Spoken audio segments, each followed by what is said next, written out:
Nicole's been joining us on Zoom. So Okay. when she comes.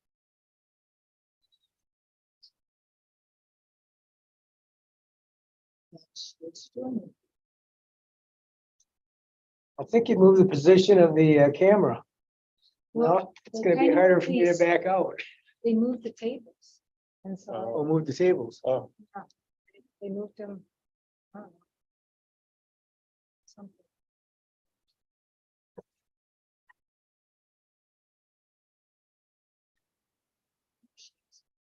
Good morning, everybody. good morning, Morning. Nicole. I've got 10 o'clock, so we will call the meeting of the Finance Administration Committee to order. And approval of the agenda. Commissioner Jazinski, is there anything you want added to the agenda? There is nothing. Okay. Then, all those in favor of approval of the agenda as written, say aye. Aye. Aye. Have an agenda, and next up is call to the public. No one online? There's no one online. Okay, we can move right along to item number 4 is consider adopting Isabel County Board of Commissioners Resolution 2022-08. United States Department of Agriculture USDA Loan Resolution Form RD 1942-47 in the principal amount of 41,500,000 and authorize the board chair to sign the same. So, Nicole, are you taking this one? Absolutely can. Yes, sir. So what you approved at the last board meeting was the bond resolution as required by bond council, and this is the loan resolution as required by USDA. As if you read through the resolution, it really sets the parameters of what we're going to borrow from USDA. If the loan rate should go down, it does allow for us to refinance, which is really nice. I can't imagine that's going to go down, but if it does, that's one of the reasons why we went with USDA. It establishes what's going to happen if we default on the loan, right? We really can't do that. It does, if you read through, it's interesting. It doesn't allow anyone to use the facilities free of charge. And certainly, we do charge our inmates for their stay, but, this would include, I believe, meeting rooms and other things like that. So it's important to read and understand the terms of it. As much as we want to pay for the facility, they want to help us pay for it. And I think that's been a long-standing parameter of any facility funded by this program, is that users will help pay for the facility. The loan resolution, and always with our talks with USDA, any revenue generated from this facility will always have to go back into the facility, whether it be for operations and maintenance, whether it be for making the bond payment on this loan. So if Sheriff is ever, so successful with his revenues that he brings in more than the bond payment, more than staffing, more than operating, more than maintaining that building, it would need to go into a fund specifically for that building. So go Sheriff. Yeah, that'd be nice. Yes, that would be nice. There is a spot in the resolution that's left blank. That's item number 17 is 0, because that is for when the USDA gives a grant. Unfortunately, there's not a grant in the amount of 41,500,000. This is a loan as stated in the beginning of the resolution. So really, this is just the next step in that process, so that we can take advantage of that loan available from USDA.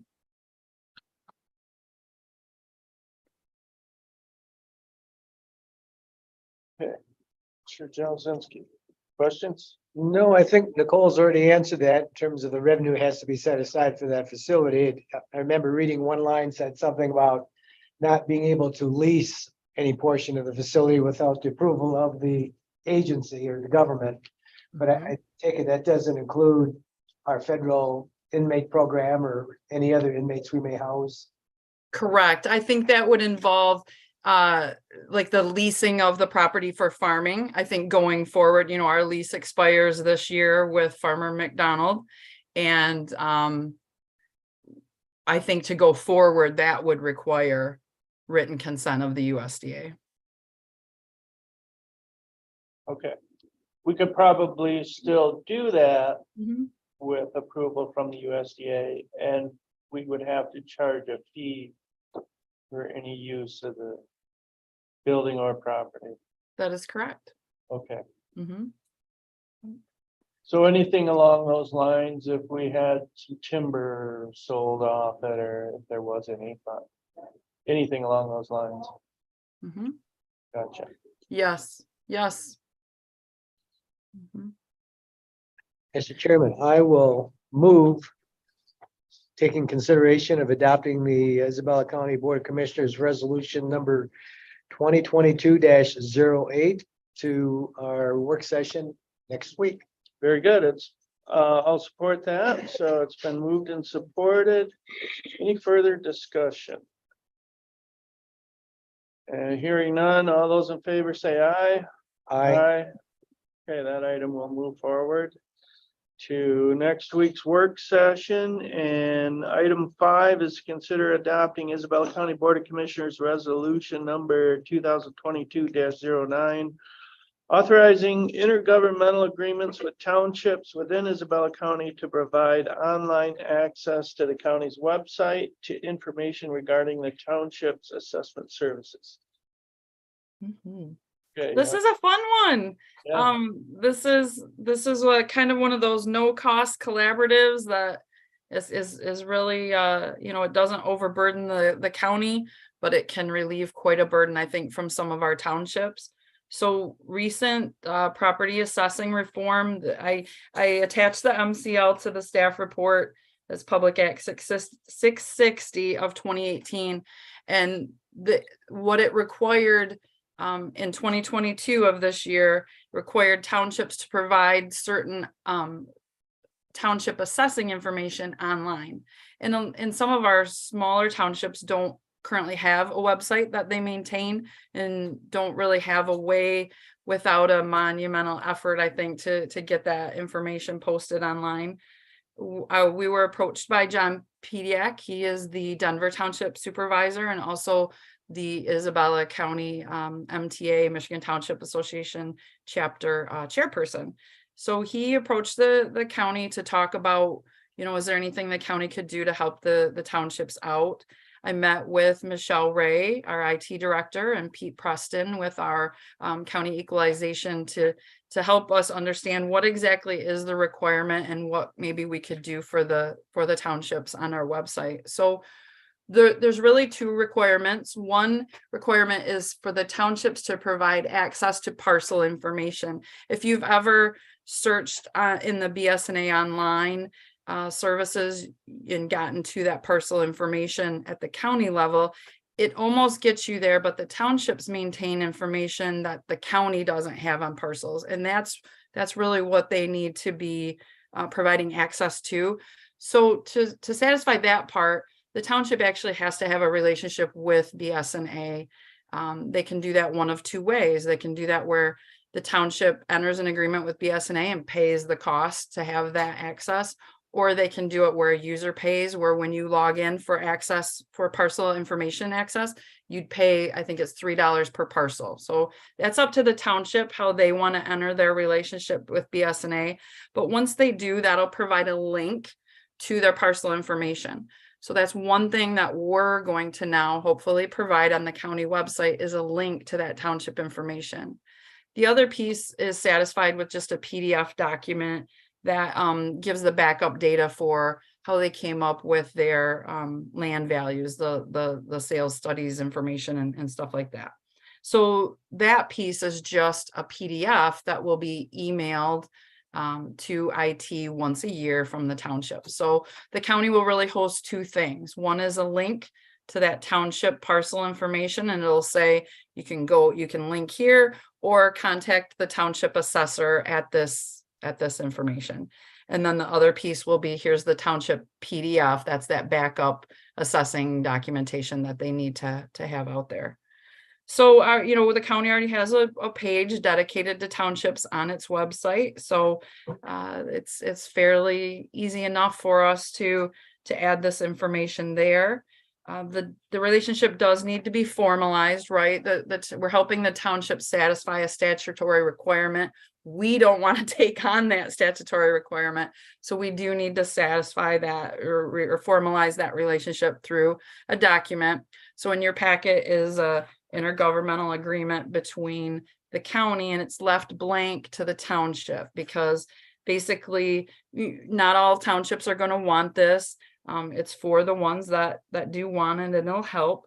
So what we'll do is, if this is approved, we'll fill in that information for each township.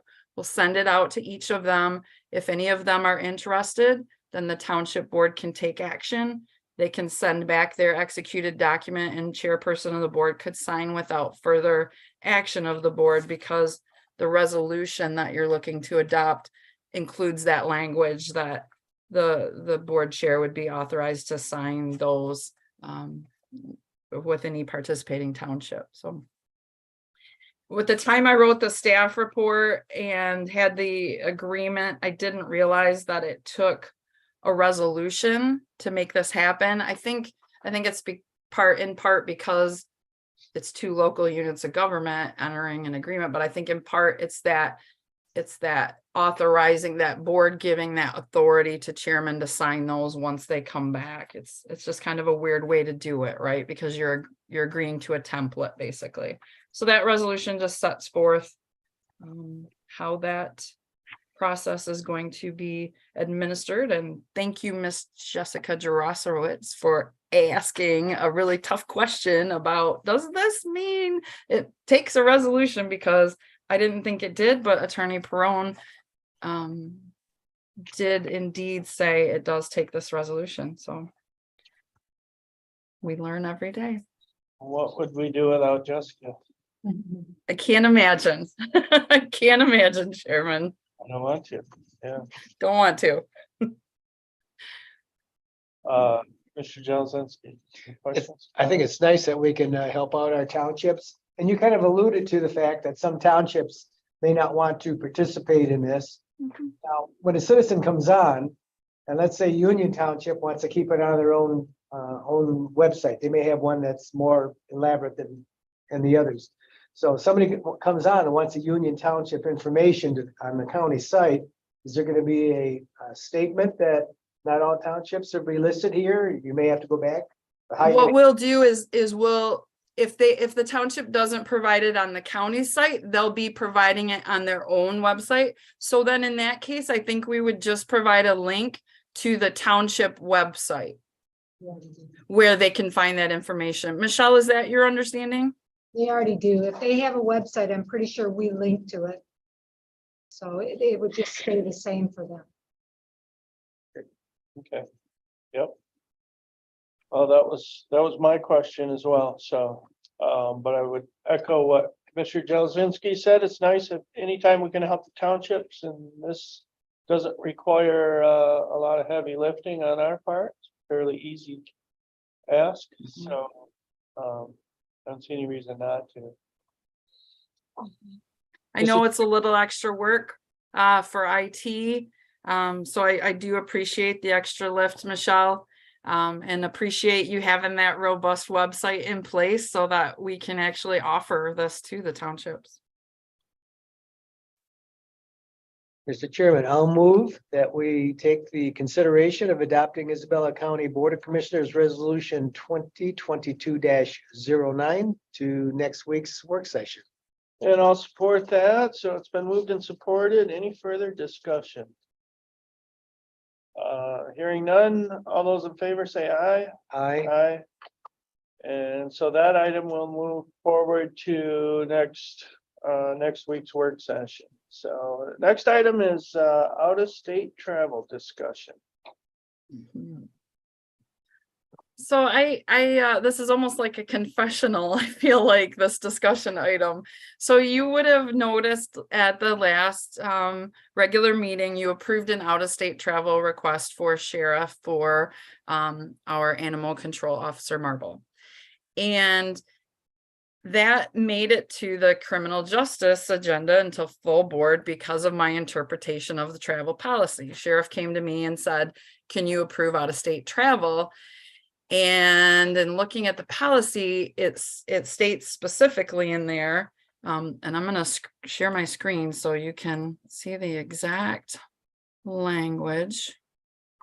In our travel policy, just adopted in 2018, says the specific authority to approve expenditures related to travel outside the state of Michigan is the responsibility of the Isabella County Board of Commissioners.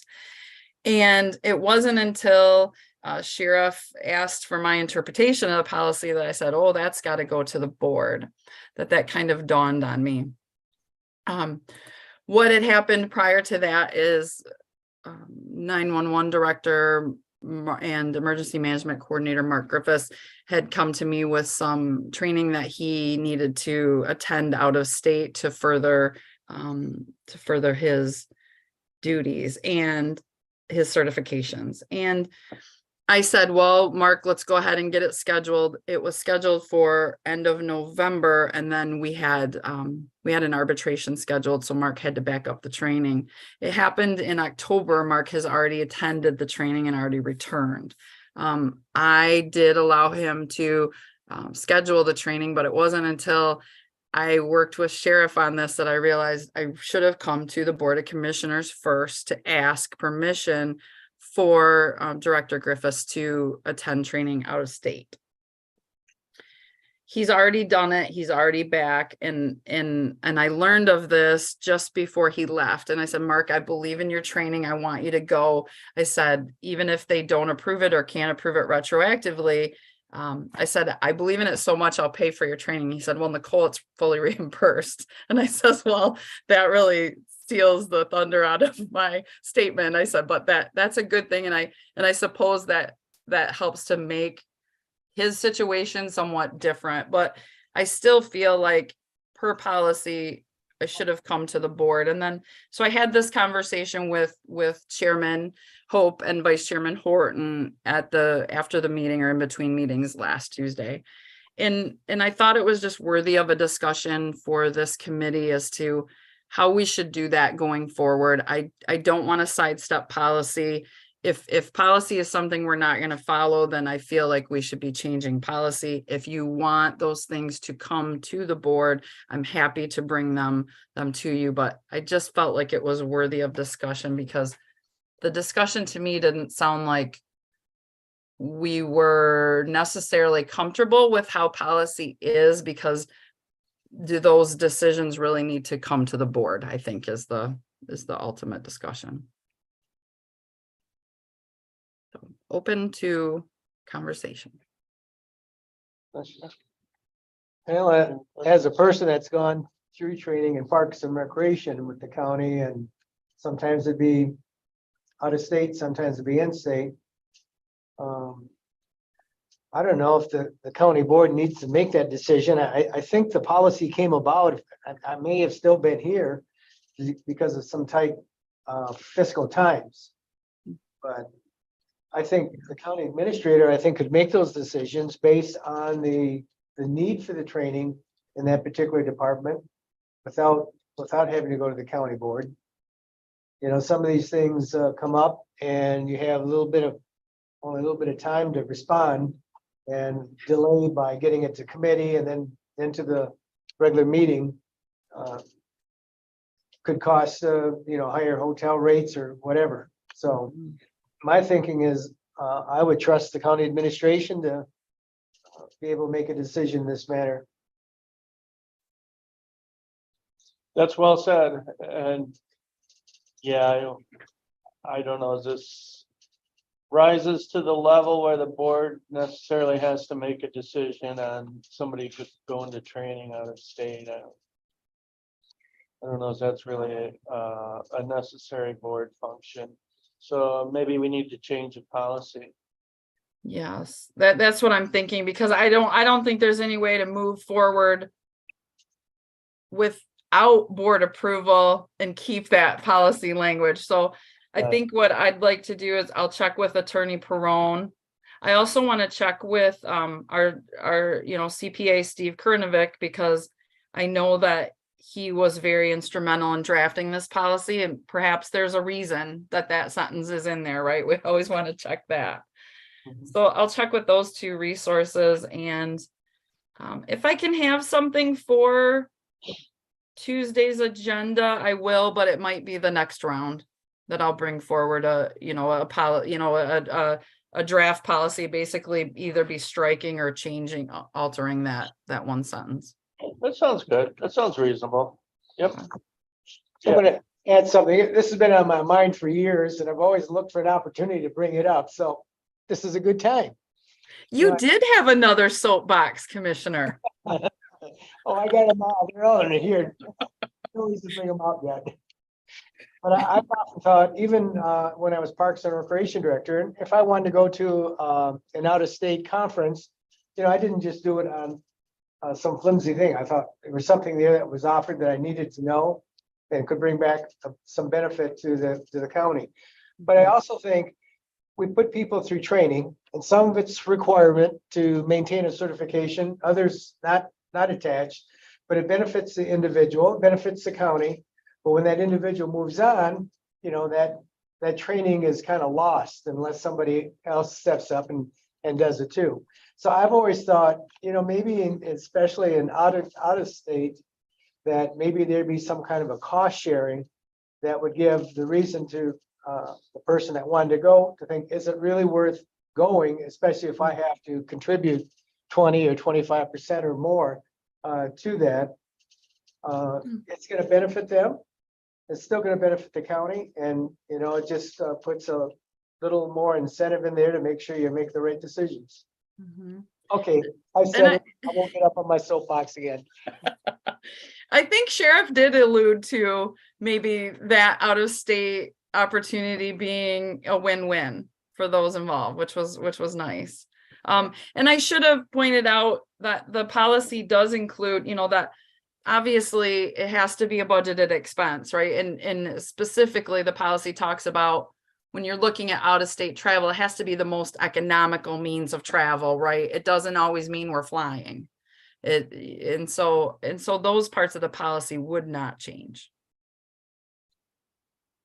I think that as much as I like Commissioner Jazinski, and I don't kind of take issue with the idea of employees having to cost share for their training. And I don't know. Not terribly comfortable with that. I know it's always been a fear. What if we train employees and they leave? Yeah. Right. That's always been a fear because it is an investment.